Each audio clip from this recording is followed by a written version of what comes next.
7, 8,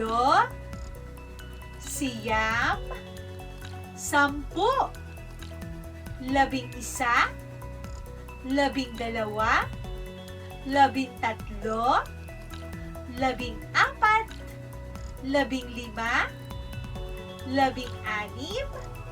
16, 17, 18, 19, 20.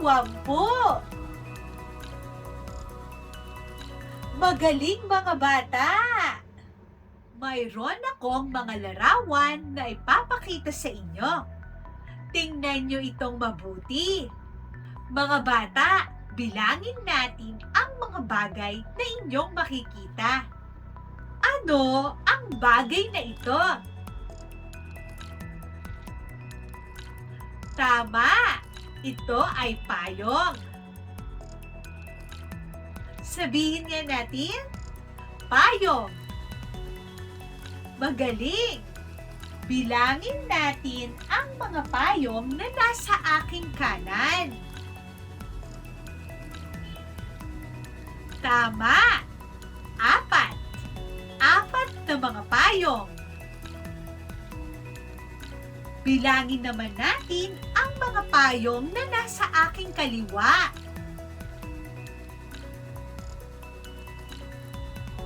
Magaling! 4 rin ang mga payong na nasa aking kaliwa. Magkapareho ba ang bilang ng mga ito? Tama! Magkapareho ang bilang ng nasa aking kanan at nasa aking kaliwa. Pero magkapareho ba ang pagkakaayos ng mga ito?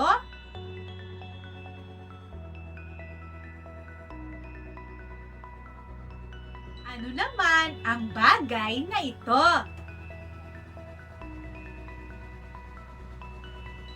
Magaling!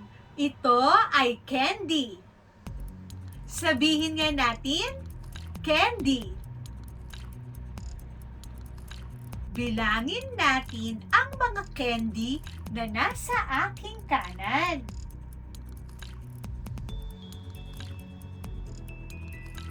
Tama! 6. 6 ang mga candy. Bilangin naman natin ang mga candy na nasa aking kaliwa.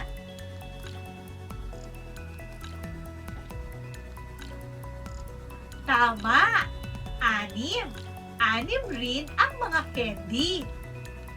Magkapareho ba ang mga bilang ng mga ito?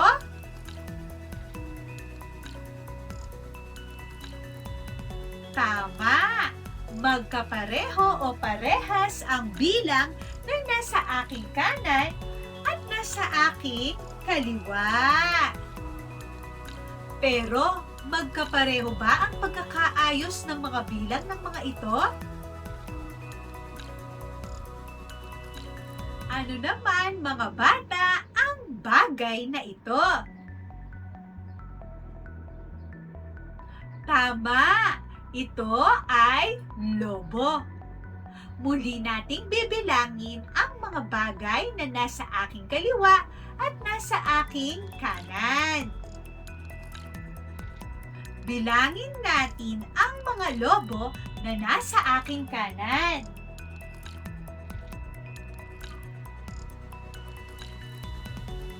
Tama! 5. 5 mga lobo. Bilangin naman natin ang mga lobo na nasa aking kaliwa.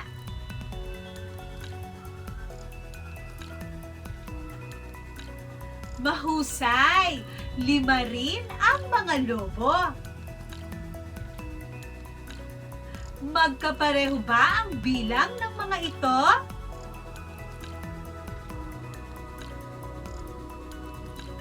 Tama! Magkapareho ang bilang na nasa aking kanan at nasa aking kaliwa. Pero magkapareho ba ang pagkakaayos ng mga bagay na ito?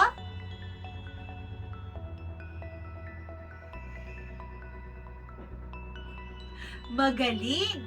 Hindi magkapareho ang pagkakaayos ng mga bagay na nasa aking kanan at nasa aking kaliwa. Alam niyo ba, mga bata, na may mga bagay na magkaiba o hindi magkapareho ang ayos o posisyon ng mga ito ay magkapareho naman ang kanilang bilang o dami? Napansin niyo ba ang mga halimbawa kanina? Kahit baguhin ang posisyon o pwesto nito, hindi naapektuhan ang bilang o dami ng mga ito. Magkakaroon tayo ng gawain, mga bata.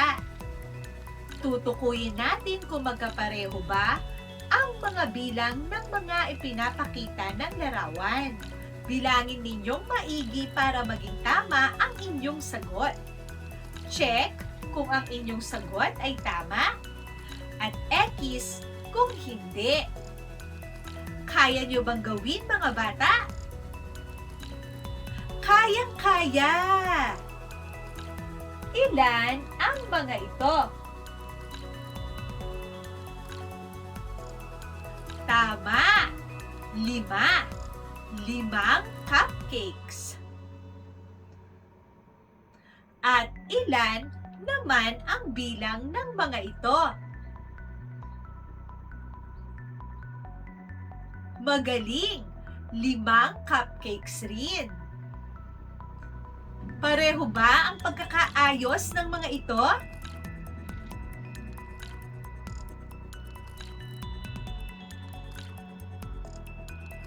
Tama! Hindi magkapareho ang ayos ng mga ito. Pero parehas ba ang kanilang mga bilang? Magaling! Magkapareho ang kanilang mga bilang. Ano na ang inyong sagot? Check o X? Mahusay! Ang sagot ay check. Ilan ang mga ito?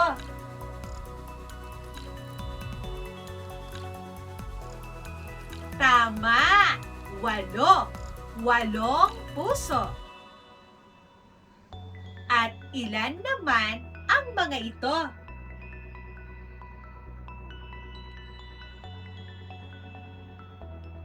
Mahusay! 7. 7 puso. Pareho ba ang pagkakaayos ng mga ito?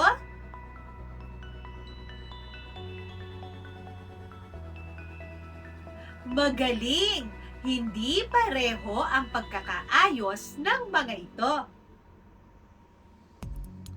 Pero parehas ba ang kanilang mga bilang?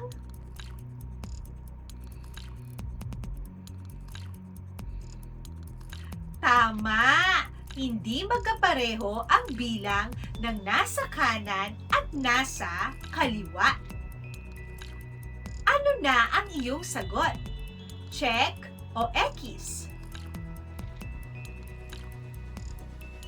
Magaling! X. Ilan ang mga ito? Tama! 2. 2 lollipop. At ilan naman ang mga ito? Magaling! 3. 3 lollipop. Pareho ba ang pagkakaayos ng mga ito?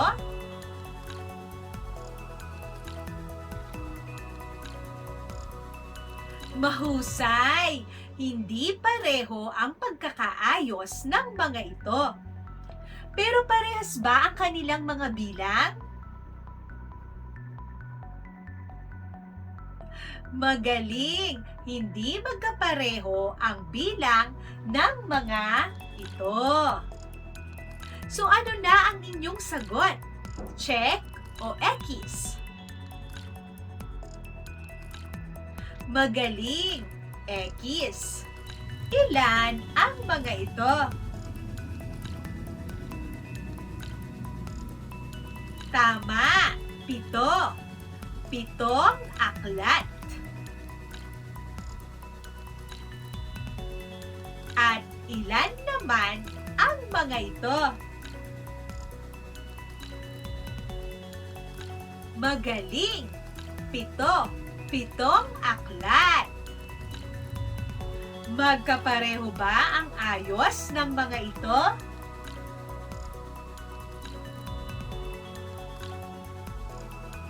Mahusay! Hindi magkapareho ang ayos ng mga ito. Pero magkapareho ba ang mga bilang ng mga ito? Magaling! Magkapareho ang bilang ng mga ito. Ano ang ating sagot? Check o X? Mahusay! Check! Ilan ang mga ito? Tama! 6. 6 na broccoli. Ilan naman ang mga ito?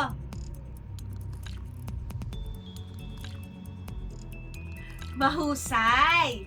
6 na broccoli.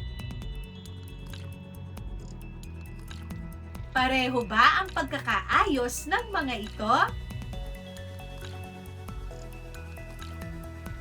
Magaling! Hindi magkapareho ang pagkakaayos ng mga ito. Pero parehas ba ang kanilang mga bilang? Tama! Magkapareho ang bilang ng mga ito. Ano na ang ating sagot? Check o X? Mahusay! Check! Tama ba ang inyong mga naging sagot, mga bata? Mahusay! Tandaan, mga bata, may mga bagay na magkaiba o hindi man magkapareho ang ayos o pwesto ng mga ito, ay magkaparehas naman ang kanilang mga bilang. Kaya mahalaga na bilangin nating maigi ang mga ito para hindi tayo nagkakamali at ang ating sagot ay palaging wasto. Upang lubusan niyo pang maintindihan at maunawaan ang ating aralin, maaaring ulit-ulitin ninyo ang video na ito. At huwag rin kayong mahiyang magpaturo sa inyong magulang o tagapag-alaga. Mag-subscribe sa aking YouTube channel na Teacher Jen upang mas maging updated pa kayo sa mga susunod ko pang videos. Maraming salamat mga bata! Hanggang sa susunod pa nating mga aralin. Paalam!